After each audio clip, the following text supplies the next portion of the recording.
O próprio senhor presidente, nosso presidente hoje do país, algumas pessoas gostando ou não gostando, ele é o presidente, tem que ser respeitado como tal, citando isso, né, que ele queria se vingar, o desejo de vingança pelo que fizeram com ele. Já vou começar de forma bem enfática, digamos assim, com o Ramon Cujuí, porque o Ramon ele tem sempre na ponta da linha, na ponta da língua, né, nem é uma retórica, né, mas um entendimento, porque ele acompanha, ele vê as nossas matérias, ele segue o que está no roteiro. Então, Ramon, boa noite, seja bem-vindo. O seu comentário sobre a fala do senhor presidente. Boa noite, Cícero. Boa noite, amigo Herbert Lins. Faz tempo que a gente se via, está aqui hoje com a gente na bancada. Boa noite, Holanda. Boa noite, Zezinho. Boa noite, Ricardo Frota, que está bem com a gente hoje aqui. E boa noite a todos os telespectadores e telespectadoras que nos acompanham aí pelas plataformas da internet e também pelo sinal aberto da REMA 5.1. Né? Eu queria aqui mandar um abraço para o Pinheiro. O Pinheiro ontem me falou assim, Ramon, você tem que ir lá falar da questão do trecho da rodovia ali na frente de Itapuã, que por sinal, Cícero, você já tinha falado na sua coluna semana passada, que está intransitável. Tem 2 portais belíssimos na entrada, mas entre um portal e outro, aquela desgraceira que está lá já há algum tempo, né, ali na frente ali na entrada de Itapuã do Oeste. Né, pois bem, eu na verdade eu não vi o seguinte da entrevista, porque ali o que tem ali é o Lula falando que quando ele foi preso ali e os caras iam perguntar se estava tudo bem, ele não está tudo bem mesmo não, né, e não estava mesmo, né? E aí depois me parece que logo a seguir, depois desse pedaço aí do recorte que foi feito, ele disse exatamente que deixou as coisas para lá, né, de maneira muito tranquila. Eu acho inclusive que o presidente Lula, eu queria saber de onde é que ele tira tanta grandeza, porque eu tenho certeza que se fosse comigo, e se fosse com o senhor, com a senhora, não ia ficar barato do jeito que ele deixou ficar barato com esses camaradas da Lava Jato. Né? Porque o abuso que foi cometido, 15 dias preso, a mulher morta, o neto depois impedido de chorar o irmão, né? Os abusos que ele sofreu no cárcere de uma prisão ilegal, arbitrária, né, o maior escândalo do judiciário brasileiro, que hoje mostrou para o mundo, né, a forma parcial como foi lidada na Lava Jato no que diz respeito ao processo do presidente Lula, a maneira tranquila como ele lidou com isso, a maneira serena, a maneira altiva, e só é motivo de admiração o nosso presidente da República, que, por sinal, governa com muito amor.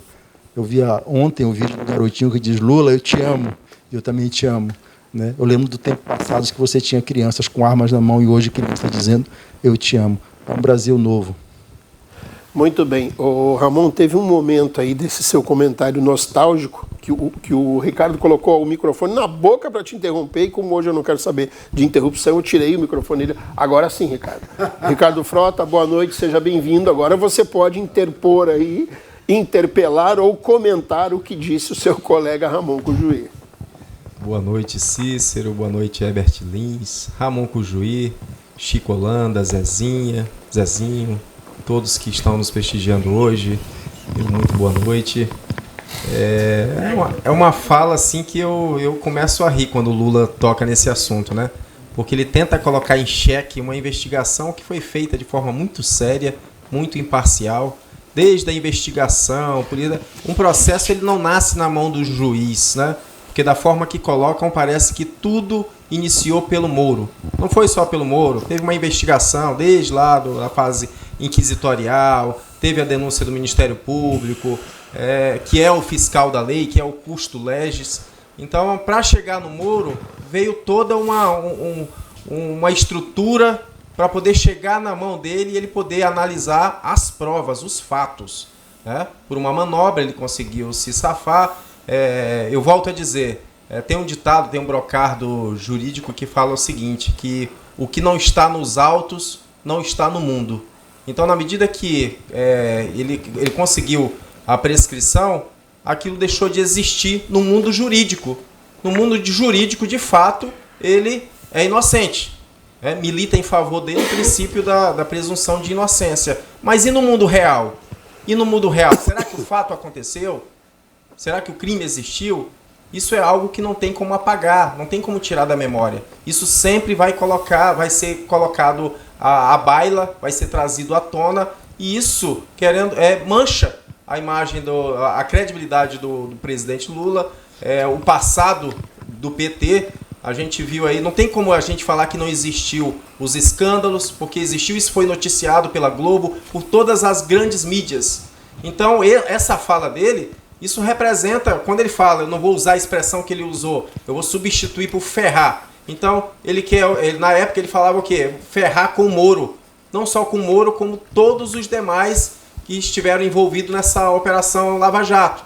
Hoje o Moro é senador da República, já se manifestou em relação a essa fala dele, de uma forma muito tranquila, muito serena, muito responsável. E eu acho que é isso que está faltando para o Lula. É ele esquecer o passado, que esse passado, essa mancha, não vai ser apagada. Não adianta ele tentar convencer a população de que ele é inocente e o fato não existiu. É a mesma coisa de alguém matar o seu filho, ou praticar um crime contra o seu filho, e aí, anos e anos depois, essa pessoa foge, aí ele aparece de volta na sociedade. Aí a justiça vai analisar, não, mas pelo tempo que ele esteve foragido, o crime já prescreveu. Aí eu pergunto para você que foi o ofendido, para você que foi a vítima, você vai olhar para essa pessoa, esse algoz, e dizer, nossa, ele é inocente. Não vai. Então isso, a história não vai apagar. O Lula hoje, ele é presidente da República, mas ele tem um passado sujo, um passado manchado, e isso vai acompanhar o Lula, e se ele não mudar o discurso dele, esse discurso de ódio, esse revanchismo que ele está querendo com os bolsonaristas, e não adianta ele falar dessa forma não, porque a gente vê isso muito claramente. Ele fala o tempo todo do Bolsonaro, o ódio pela direita. Então, se ele não mudar esse discurso e começar a governar o país, a gente vai ver dias piores pela frente. Muito bem, Herbert Lins, boa noite, seja bem-vindo. Seu comentário sobre esse tema. Boa noite, Cícero, boa noite, meu amigo Cajuí, meu amigo Chico Holanda, meu amigo Ricardo Frota, a técnica aqui da TV e ao telespectador que está em casa. Eu vou começar pedindo para o Zezinho clarear um pouco, né, esse painel aqui atrás, que fica muito escuro, entendeu? E eu fico, entendeu, com a imagem ruim. Então, Zezinho, por favor, né, corrija aqui o painel. Com relação também a fazer um protesto.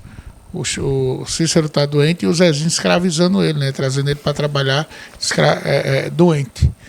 Estou me recuperando. E nos colocando em risco, né, com essa sua virose. Tem mais isso. Estou me recuperando. Com relação ao comentário do Lula, eu até entendo a fala dele. Eu já sofri um cárcere político, e quando a gente sai do cárcere político, a gente sai enraivado.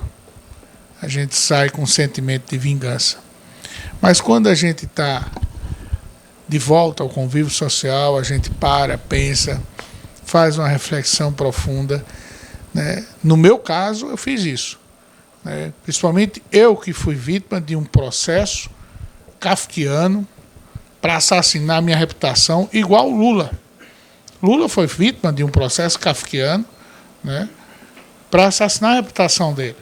Todos sabemos que a Lava Jato tinha cunho político, tinha cunho, né, e se espelhava na Operação Mãos Limpas da Itália. Então, a gente sabe que foi uma operação não imparcial, mas parcial. Era um processo em que o juiz orientava a promotoria. Isso é um absurdo. Isso ficou claro, nítido. Eu sempre me posicionei contra a Lava Jato, que não é com a Lava Jato que vai se combater a corrupção no Brasil. Nós sabemos disso. A corrupção no Brasil vai se combater comigo e com você e com qualquer um que está em casa nos assistindo.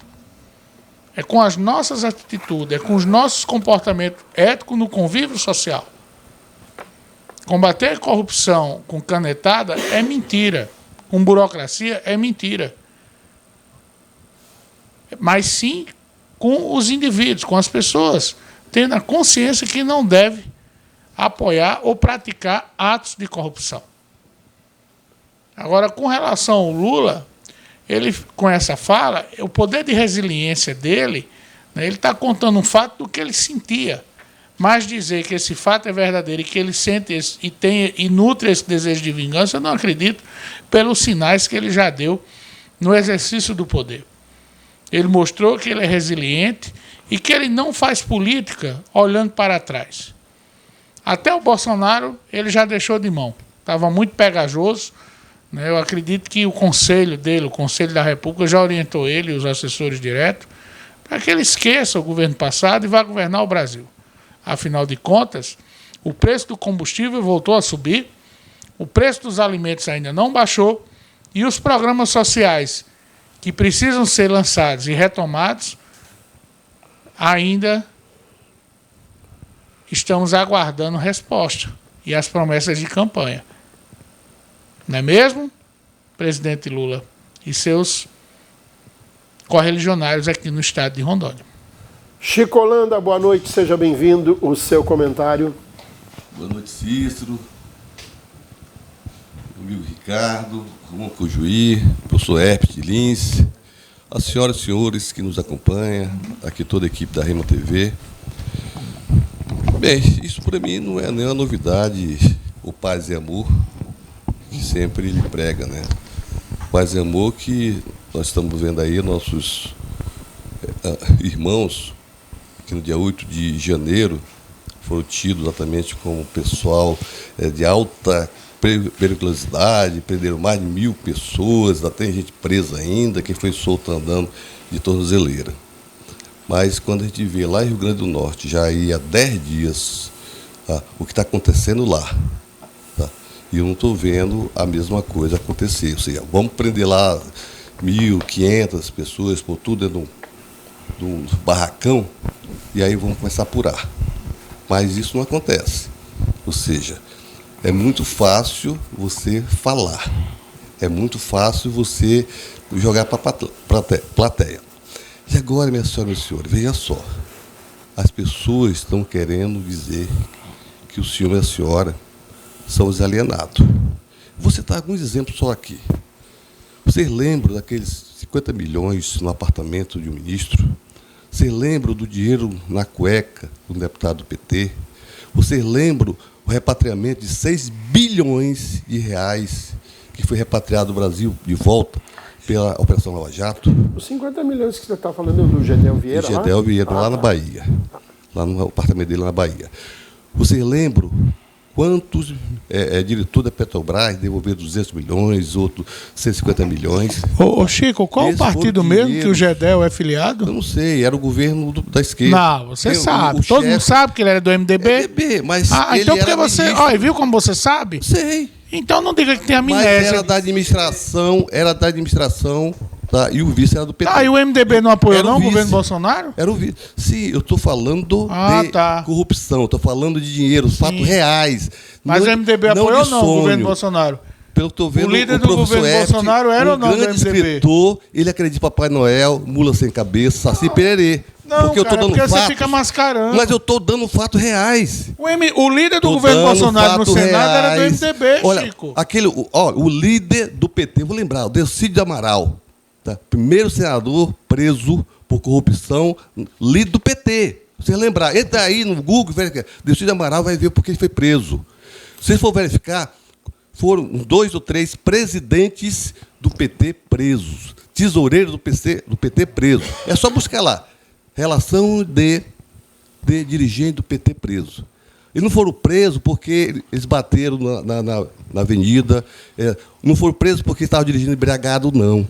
Todos foram presos por meteram a mão no dinheiro. Isso que eu estou falando é fácil. É só abrir lá no Google, verifique. Relação de dirigentes do PT presos durante as administrações do Lula e da Dilma. Então, aí você quer dizer que é sonho, que as pessoas que foi perseguido Lula, você quer que acreditamos que ele ficava lá no sítio de Atibaia, tantas fotos saíram, andando de jet ski, ou seja, aquilo ali era sonho também. Aquelas fotos dele lá do triplex, do Guarujá, da ex-finada primeira-dama, que depois jogaram no colo dela, aquilo ali ninguém viu, aquilo era sonho. Os ministros inclusive da Fazenda, que deu depoimento dizendo que levava dinheiro para o Lula em caixa de sapato. Isso também, será que a gente está sonhando, nós estamos delirando? Não, minha senhora, meus senhores, são fatos reais. Contra fatos reais, não há argumentos. Tá? Então, essa turma tenta, de todo jeito, defender o indefensável, tentar dizer que nós estamos querendo jogar no colo do presidente Lula o que ele não fez. Fez, e aí está as provas, e eu dei várias. Isso é um pouco das tantas outras que tem. Muito bem. Ramon Cujuí pediu uma parte, 30 segundos. Vai lá, Ramon. Primeiro, dizer para o Chico que ele falou que nossos irmãos Malva, meu não era, irmão teu, Chico, que eu não tenho irmão bandido, não. Né? E dizer É da turma da esquerda. Não tem bandido, não. Não tem um irmão meu lá que estava naqueles bandidos que foram invadir lá a Praça Três Poderes, não. São teus irmãos, tuas irmãs. Meus não, que eu não tenho nenhum irmão bandido. Cara, os seus irmãos é lá do Rio Grande do Norte, lá, né? Bandido, tá. Rio Grande do Norte é seus irmãos. Beleza. Os meus de 8 de janeiro e o seu do Rio Grande do Norte. Fechado, ok. Chico. Não tem, não, Chico. Minha família não tem bandido igual você está dizendo aí que seus irmãos são bandidos. Meus não são. Né? Com relação ao Ricardo Frota, porque o povo não vai esquecer. Ricardo parece que esqueceu que ano passado tivemos eleições e o povo foi para a urna e disse que, com todas as acusações mentirosas que foram feitas, o presidente Lula tinha todas as condições éticas, morais, jurídicas, né, de voltar à presidência, e foi eleito com mais de 60 milhões de votos. Né? Então, estão em campanha ainda, né? Campanha o tempo todo. Porque o Lula, não sei o que, o Lula foi eleito. Lula, todas as acusações. Me diga um dos que eu falei que é mentira. Só diga um deles. Os 50 milhões é mentira? A história do jet ski, que Lula passeava de jet ski, eu queria ver essa foto, porque essa foto realmente eu não vi. Né? O jet ski, para mim, é nova. Né? E a coisa do... É muita mentira. Mas teve um presidente que andava de jet ski. O Fernando Collor. Dois vagabundos que andavam de jet ski. Não só o Collor, não. Tinha outro também. É só procurar as fotos. Essa história do jet ski do Chico aí, né? Então, para dizer isso. Estão em campanha, o tempo todo em campanha, né, dizendo porque o Lula foi eleito, com todas as mentiras da Lava Jato, com todos os absurdos que foram cometidos. Lula foi eleito e governa esse país e estamos no caminho certo. Parabéns, presidente Lula. Muito bem. Chico, eu vou te dar uma ajuda sem olhar o Google, tá?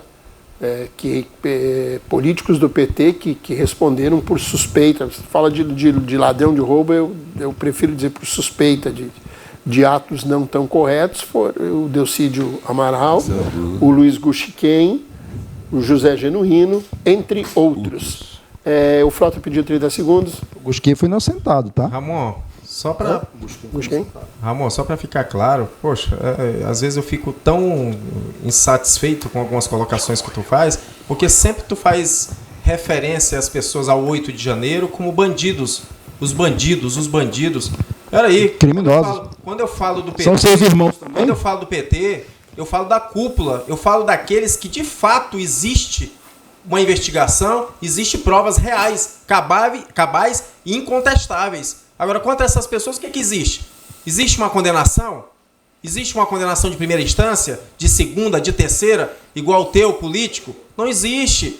Então, para essas pessoas milita o benefício da inocência, da presunção de inocência. Agora, tudo que se trata da direita, as pessoas que estavam no quartel, o juiz já disse aqui que eram bandidos, desocupados. As pessoas do 8 de janeiro, todos bandidos. Tinha uma cambada de arruaceiros lá, mas muitas pessoas ali eram pessoas de bem. Estavam ali protestando, estavam ali indignados por um resultado de uma eleição que realmente foi uma eleição atípica. Não tem como... tu coloca o Lula como se fosse o salvador da pátria e como se ele tivesse tido uma votação esmagadora sobre o Bolsonaro. Foi praticamente um empate técnico, uma diferença mínima, pouco mais de 1%. E o restante? E as pessoas que não acreditaram no Lula? Essas pessoas tu vai esquecer? Tu vai apagar do mapa do Brasil? Elas existem e estão aí todos os dias protestando, indignado em ter que ver um governo desse, um governo desastroso, que iniciou o mandato dele só fazendo besteira para o país. Até agora não mostrou para que ele veio, senão para destilar o ódio que ele tem com as pessoas da direita. O Herbert pediu 30 segundos também, o Chico pediu. Eu preciso que vocês sejam objetivos, que eu tenho que chamar um intervalo. Eu vejo a hora o Ricardo Frota se jogar da cadeira. Mas o interessante é que o Ricardo Frota defende aqueles terroristas e vândalos que destruíram o Palácio Planalto, a sede do Poder Judiciário, que é o STF, e o Palácio do Planalto, Poder Executivo, além da Câmara dos Deputados. Né? E aí, ele defende publicamente esses vândalos, esses terroristas do dia 8 de janeiro, mas ele, como advogado, operador de direito, não pegou um avião e foi fazer habeas corpus para esses manifestantes que estão presos até hoje nos presídios. Que é isso, Ricardo? Vamos ter mais coerência. Se você realmente quisesse defender quem está lá preso, você, como advogado do direito, tem um recursozinho chamado pro bonos. Você pegava um avião e ia lá, impetrar, entendeu? Habeas corpus para assaltar aqueles vândalos e terroristas. Amanhã mesmo. Ah, então... E faço meu então trabalho você... pro bono. Ah, entendi. Não é simples. Tá vendo assim? aí? Pessoal da militância de direita, Não é simples é só assim? você se cotizar que E se você alguém já ligar tem um pra mim, advogado à precisar de mim, disposição. eu Pronto. vou, porque são inocentes. A grande maioria são Entendi. inocentes. Tem que pagar, tá vendo?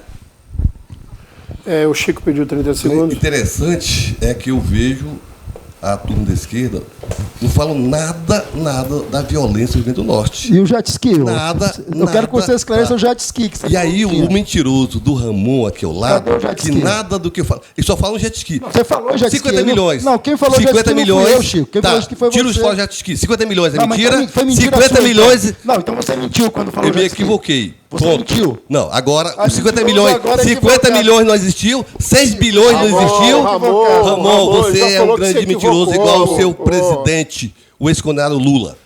Sabe por que o Lula ganhou com menos de 1%? Porque ele mentiu. Ele fez uma compra de voto que não entregou para o povo. Ele prometeu que quem ganhasse até 5 mil reais está isento de imposto de renda. Mentiu. A senhora é prova disso. É 2 mil e poucos reais. Uma mentira. 2, ele falou que com a caneta na mão, ele ia brasileirar o preço do combustível. Hoje já é 21 de março. A gasolina baixou? Não. Cadê a caneta? Ele perdeu. Ou será que ele não sabe escrever? Então, minha senhora, meu senhor, é balela. Ele ganhou. O povo votou nele acreditando na compra de voto, que isso é uma compra de voto. Isso é, no mínimo, um mau caratismo do cidadão que engana a população brasileira.